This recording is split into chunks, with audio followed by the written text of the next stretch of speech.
Session میں جیسا کہ آپ تمام کے سامنے اعلان کیا گیا تھا کہ انشاءاللہ العزیز میں چند باتیں آج آپ کے سامنے ہمارے نکاح کیسے ہو، مطلب ایک انسان جو نکاح کرتا ہے، شادی کرتا ہے، وواہ کرتا ہے یا جو بھی نام بہرحال دیا جاتا ہے، تو وہ کیسے کیا جائے اسلام کے مطابق۔ اسلام اس معاملے میں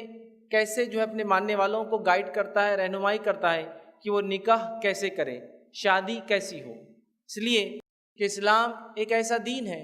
جو ہمیں تمام شعبوں میں زندگی کے ہماری رہنمائی کرتا ہے، اور خاص طور سے نکاح کا جہاں معاملہ ہے تو نکاح کو اسلام نے آدھا دین کہا، یاد رکھیے، نکاح کو اسلام نے آدھا دین کہا۔ تو ظاہر سی بات ہے جب نکاح کو اسلام نے آدھا دین کہا، ہاف ریلیجن کہا،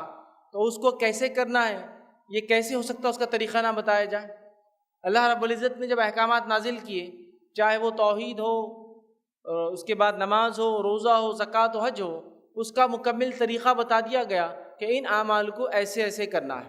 تو جب دین کے تعلق سے اور خاص طور سے جب نکاح کے تعلق سے یہ بتایا گیا کہ نکاح نصف آدھا دین ہے، تو یہ کیسے ہو سکتا ہے کہ جو ہے اسلام نے، شریعت نے ہمیں اس کے کرنے کا طریقہ نہ بتایا ہو؟ یہ امپاسبل ہے۔